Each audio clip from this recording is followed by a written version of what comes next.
Just played the soundbite. The president blaming the Republicans for Obamacare's failures. His approval rating is at an all-time low, 37%. That's according to CBS News.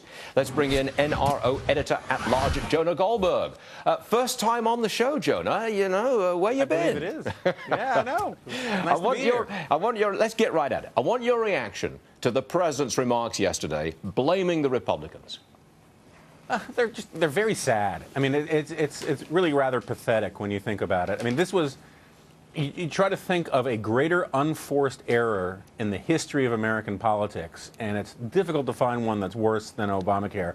All of the variables that he needed to make this work were at his disposal.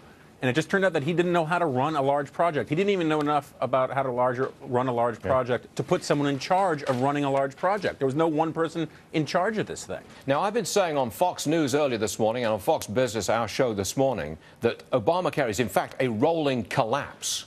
I'm implying that this thing is going under. Now, Jonah, you follow this more closely than I do, I think. Certainly the political side of it. Am I going too far with this?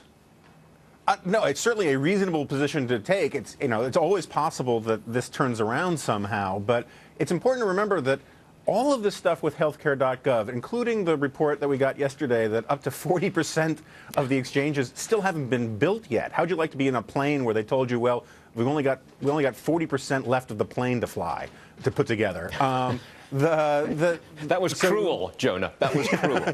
So I mean, all of this was unexpected from the perspective of critics of Obamacare. They all assumed that the website stuff, the exchange, the actual digital stuff would work.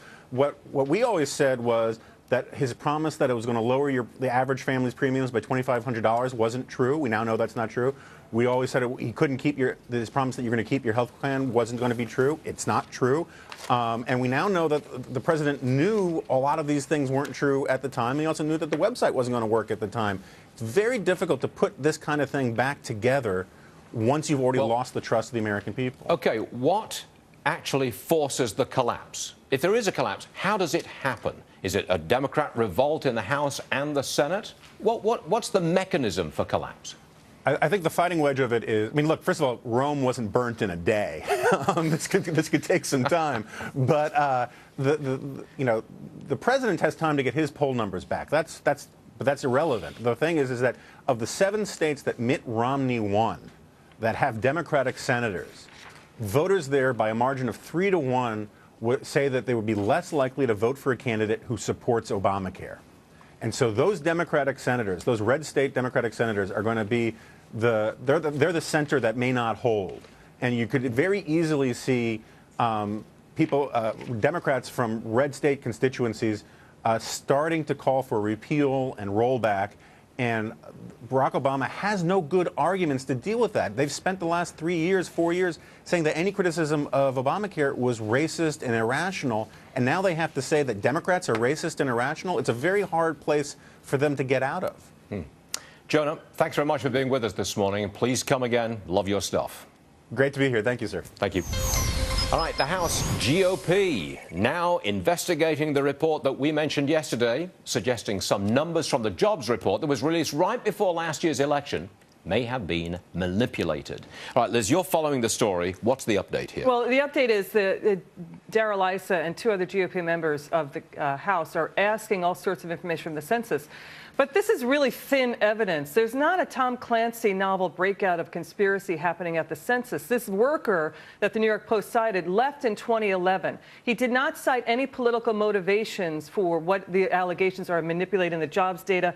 And I'll tell you something, the very idea that one person can swing it 3 percentage points lower, the jobless rate lower before the election, there's no evidence right now that there needs to be a probe, although the census did alert the Inspector General about the allegations. Let me just summarize here. Right before the election last year, the unemployment rate dropped from 8.1 to 7.8%.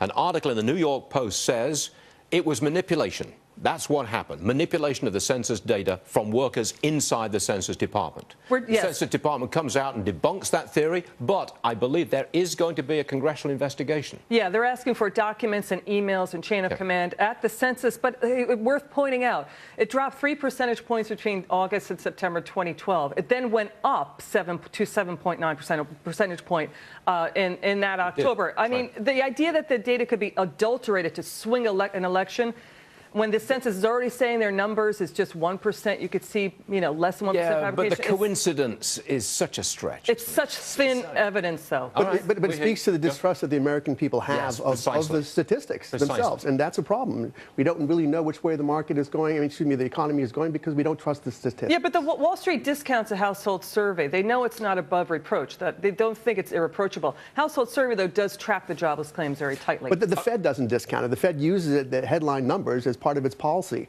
and it's articulated that. So that's part of the problem. We're going to get that buzzer on you pretty soon. There was no QE in there. Oh, thank you. All right, everybody. Ben's going to print forever, but the Dow is down 6 points in the very early going right after that news is released. Next case. Kathleen Sebelius now calls it a work in progress. November 30th isn't a magic date, she says. The exchange website will not even be fully functional by the end of next week. The Obamacare disaster rolls on. We go to Capitol Hill with it after this.